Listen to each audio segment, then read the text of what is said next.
Urgutda oktyabrdan boshlab pensiya pullarini banklar orqali berish tartibida yangi qoidalar kuchga kirgani haqida juda ko'p savollar paydo bo'lyapti. Kimdir endi pensiyamni ola olmay qolamanmi? Kimdir qatan bo'lmasa nima bo'ladi? Yana kimdir bankka borishim shartmi yoki mahallaga murojaat qilamanmi deb xavotirda. Men bugun aynan shu masalani oddiy tilda birma-bir tushuntirib beraman. Bu ma'lumot nafaqat pensionerlar uchun, balki ota-onasi, buvisi, bobosi pensiya oladigan har bir oila uchun juda muhim. Videoni oxirigacha ko'ring, chunki ayrim kichik ko'ringan nuqtalar amalda pensiya pulini vaqtida olish yoki kechiktirib qo'yish masalasiga aylanib qolishi mumkin. Hozirning o'zida kanalga obuna bo'ling, videoga like bosing, chunki bunday yangiliklarni oddiy va tushunarli qilib yetkazib borishda davom etaman. Avval pensiya to'lovlari ko'p hollarda ikki xil yo'l bilan berilardi. Birinchi yo'l, pensiya puli bank plastik kartasiga tushardi va pensioner uni bankomatdan, bank kassasidan yoki do'konda karta orqali ishlatardi. Ikkinchi yo'l, ayrim hududlarda yoki ayrim toifadagi fuqarolarga pensiya naqd shaklida yetkazib berilardi. Ya'ni pensionerning o'zi bankka borishga qiynalsa, sog'lig'i og'ir bo'lsa, yoshi katta bo'lsa yoki hududda amaliy imkoniyatlar cheklangan bo'lsa, pensiya uyga olib borib berilishi holatlari ham uchrardi. Endi Urumda oktyabrdan boshlab asosiy e'tibor pensiyani banklar orqali, ya'ni rasmiy bank tizimi orqali berish tartibini yanada aniq, nazoratli va tartibli qilishga qaratilmoqda. Bu yerda eng asosiy maqsad shuki, pensiya puli o'z egasiga vaqtida to'liq va shaffof yetib borishi kerak. Davlat uchun ham, pensioner uchun ham pul harakati aniq ko'rinib turishi zarur. Kimga qancha pul hisoblandi, qaysi bank orqali berildi, pul kartaga tushdimi, pensioner uni oldimi yoki ola olmadimi? Bularning hammasi tizimda qayd etilishi kerak. Lekin odamlar orasida eng katta xavotir shundan iborat. Yangi tartib sabab pensiyam to'xtab qoladimi? Men ekspert sifatida shuni aniq aytaman. Odatda yangi tartib pensiyani bekor qilish uchun emas, uni berish mexanizmini tartibga solish uchun joriy qilinadi.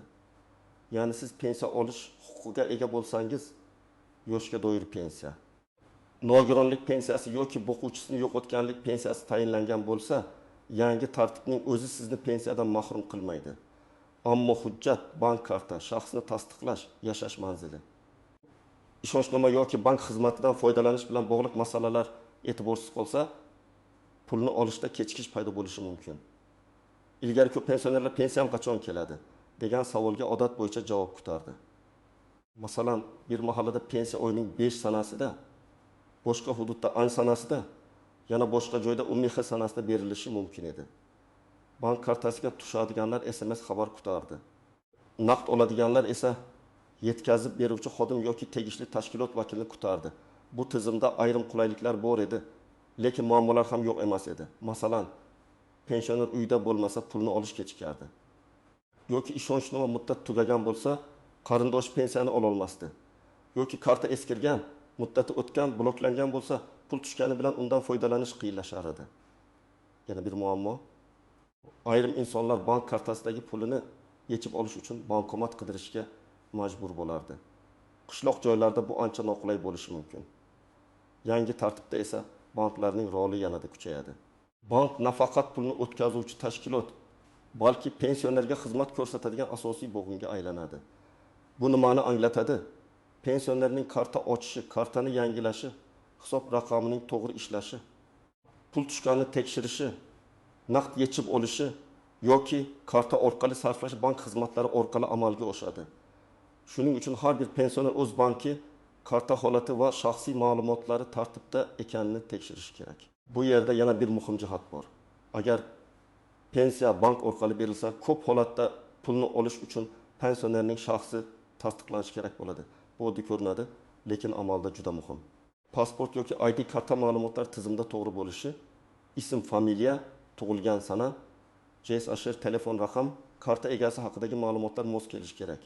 Chunki bitta harf xatosi ham, muddat o'tgan hujjat ham ba'zan xizmat ko'rsatishda ortiqcha savollar tug'diradi. Agar sizning pensiyangiz allaqachon bank kartasiga muntazam tushayotgan bo'lsa, kartangiz ishlayotgan bo'lsa, bankomatdan pul yecha olayotgan bo'lsangiz yoki do'konda karta bilan to'lov qila olayotgan bo'lsangiz, katta xavotirga o'rin yo'q. Siz uchun asosiy vazifa karta muddati, telefon raqam va bankdagi ma'lumotlar to'g'riligini tekshirib qo'yish. Masalan, kartangiz 2026 yilgacha amal qilsa, SMS xabarnoma ishlasa, har oy pensiya tushayotgan bo'lsa, siz odatdagi tartibda foydalanishda davom etasiz. Ammo birinchi navbatda quyidagi fuqarolar e'tiborli bo'lishi kerak. Yoshi katta bo'lib, bankka borishga qiynaladiganlar, nogironligi bo'lgan va harakatlanishi qiyin pensionerlar, kartasi yo'q yoki kartasining muddati o'tganlar. Pensiyasini boshqa odam orqali, ya'ni farzandandi, nabirasi yoki ishonchli vakili orqali olayotganlar. Yashash joyini o'zgartirgan, lekin hujjatlarda eski manzil qolganlar. Telefon raqamini almashtirgan, lekin bankka xabar bermaganlar. Shuningdek, chet elga vaqtincha ketgan, lekin pensiyasi O'zbekistonda hisoblanayotgan fuqarolar ham alohida e'tibor berish kerak. Misol keltiraman. Toshkent viloyatida yashaydigan oltin takkasi yoshli otaxonning pensiyasi har oy 2 million 300 ming so'm bo'lsin. U avval pulni naqd shaklda olgan. Endi bank orqali karta yoki hisob raqamiga o'tish talab qilinsa, otaxon bankka borib karta ochishi yoki mavjud kartasini faollashtirishi kerak bo'ladi. Agar u buni vaqtida qilsa, pensiya odatdagi muddatda tushadi.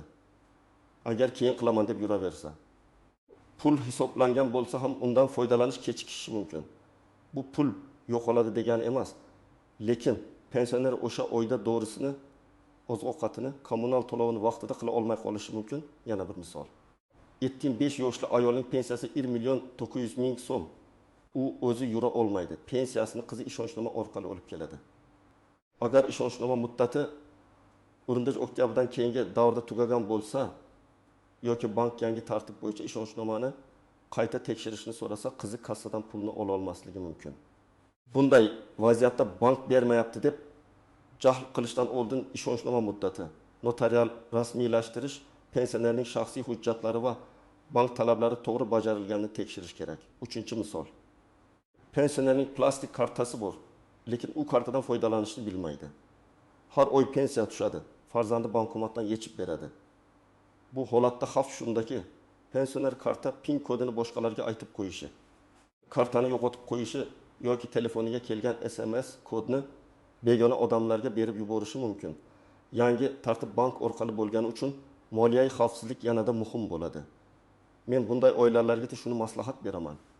Pensionerning kartasi va PIN kodi faqat ishonchli, qonuniy yordam berayotgan yaqin kishida bo'lsin, lekin har qanday pul yechish pensionerning roziligi bilan amalga oshsin. Eng muhim qoida shuki, pensiya puli pensionerning o'ziga tegishli. Bank kartasi ham, hisob raqami ham imkon qadar pensionerning nomida bo'lishi kerak. Ba'zan odamlar onamning pensiyasini mening kartamga tushirib beringlar deb o'ylaydi. Amalda esa bu har doim ham to'g'ri va ruxsat etilgan yo'l bo'lavermaydi. Pensiya shaxsiy ijtimoiy to'lov bo'lgani uchun u egasining nomiga bog'langan bo'ladi. Agar pensioner o'zi ola olmasa, qonuniy vakillik, ishonchnoma yoki tegishli tartib orqali masala hal qilinadi. Ikkinchi qoida, bank kartasi ishlaydigan holatda bo'lishi kerak. Kartaning amal qilish muddati tugagan bo'lsa, pensioner pul tushmadi deb o'ylashi mumkin. Aslida pul hisoblangan bo'lishi, lekin karta orqali foydalanish bloklangan bo'lishi mumkin. Shuning uchun kartaning old tomonidagi amal qilish muddatiga qarang. Masalan, 10/24 deb yozilgan bo'lsa, bu karta 2024 yil oktyabr oyigacha amal qiladi degani. Agar muddat yaqinlashgan bo'lsa, bankka borib yangisini oldindan chiqarib qo'yish kerak. 3-qoida, telefon raqam juda muhim. Ko'p bank xizmatlari SMS, mobil ilova yoki tasdiqlash kodi orqali ishlaydi. Agar pensioner eski telefon raqamini yoptirgan bo'lsa, lekin bankda o'sha raqam qolgan bo'lsa, kartani tiklash, parolni almashtirish yoki operatsiyani tasdiqlashda muammo chiqadi. Masalan, pensionerning o'g'li unga yangi SIM karta olib berdi, lekin bankka borib raqamni yangilamadi. Keyin karta bloklanib qoldi. Bank esa tasdiqlash kodini eski raqamga yuboradi. Natijada oddiy masala bir necha kunlik yugur-yugurga aylanadi. 4-qoida, hujjatlar mos bo'lishi kerak. Pasport almashtirilgan bo'lsa, ID karta olingan bo'lsa, familiya o'zgargan bo'lsa, bank va pensiya organlaridagi ma'lumotlarni yangilash zarur. Ayniqsa ayollarda nikohdan keyin yoki hujjat almashganda familiya farqi paydo bo'lishi mumkin. Tizimda bitta joyda eski familiya, boshqa joyda yangi familiya tursa, to'lovni identifikatsiya qilishda savol tug'ilishi ehtimoli bor. Endi eng muhim qismga o'tamiz. Hamma uchun bir xil holat bo'lmaydi. Yangi tartib umumiy qoida bersa ham, hayotda istisnolar ko'p, masalan. yotib qolgan bemor pensioner bankka o'zi bora olmaydi. Bunday holatda oila a'zolari endi nima qilamiz deb sarosimaga tushmasligi kerak. Odatda bunday vaziyatlarda notarial ishonchnoma, qonuniy vakil, vasiylik yoki bankning masofaviy yoki sayyor xizmat ko'rsatish imkoniyatlari ko'rib chiqiladi. Aniq yo'l hudud bank va pensionerning holatiga qarab belgilanadi. Shuning uchun birinchi qadam bankka qo'ng'iroq qilib, pensioner yotib qolgan, bankka bora olmaydi. Pensiya kartasini yangilash yoki pulni olish uchun qanday tartib bor deb aniq so'rash kerak. Yana bir nozik masala qarzdorlik va karta bloklanishi. Ayrim pensionerlar bank kartasida pul turganini ko'rib, keyin ma'lum bir summa avtomatik ushlab qolinganidan shikoyat qiladi. Bu holat kredit qarzi, sud ijro hujjati, aliment, jarima yoki boshqa majburiyatlar bilan bog'liq bo'lishi mumkin. Lekin pensiya ijtimoiy to'lov bo'lgani uchun undan ushlab qolish masalasiz qonunchilikda alohida tartibga ega. Agar sizning pensiyangizdan pul yechilgan bo'lsa, bankdan operatsiya tafsilotini, ya'ni kimning talabiga asosan qaysi hujjat bo'yicha qancha summa ushlangani yozma yoki elektron shaklda so'rang. Pulim yo'qoldi deb umumiy shikoyat qilishdan ko'ra, aynan hujjat raqami va asosini bilish muammoni tezroq hal qiladi. Yana bir xavfli nuqta, firibgarlik. Yangi tartib haqida xabar chiqqan paytda firibgarlar ham faollashadi. Ular pensionerlarga qo'ng'iroq qilib, pensiyangiz to'xtamasligi uchun kartangiz raqamini ayting, SMS kodini yuboring. Birdir oktyabrdan keyin ro'yxatdan o'tmasangiz pulingiz kuyadi deb qo'rqitishi mumkin. Men juda qat'iy aytaman. Hech qachon telefon orqali karta paroli, PIN kod, SMS kod, mobil ilova parolini aytmang. Bank xodimi ham sizdan bunday maxfiy kodlarni so'ramasligi kerak. Agar shubhali qo'ng'iroq bo'lsa, suhbatni tugating va bankning rasmiy raqamiga o'zingiz qo'ng'iroq qiling. Chet elda bo'lgan pensionerlar masalasi ham bor. Masalan, fuqaro davolanish, mehmonchilik yoki farzandlari yoniga vaqtincha ketgan. Pensiyasi esa O'zbekistondagi kartaga tushadi. Bu holatda karta muddati tugasa yoki bank shaxsni qayta tasdiqlashni talab qilsa, masala murakkablashadi. Shuning uchun chetga chiqishdan oldin karta muddati, bank ilovasi, telefon raqam roamingda ishlashi ishonchnoma masalasi va pensiya organlari bilan bog'liq talablarni tekshirib qo'yish kerak. Aks holda odam chet elda turib O'zbekistondagi bankka bog'lanishga majbur bo'ladi. Yana bir ko'p uchraydigan holat. Pensioner vafot etgan, lekin yaqinlari kartaga tushgan pulni ishlatishda davom etgan. Bu juda jiddiy masala. Pensiya shaxsning tiriklik davri va qonuniy huquqi bilan bog'liq. Vafot holati bo'lsa, tegishli organlarga xabar berilishi, ortiqcha to'lovlar bo'lsa, qaytarish masalasi ko'rib chiqilishi mumkin.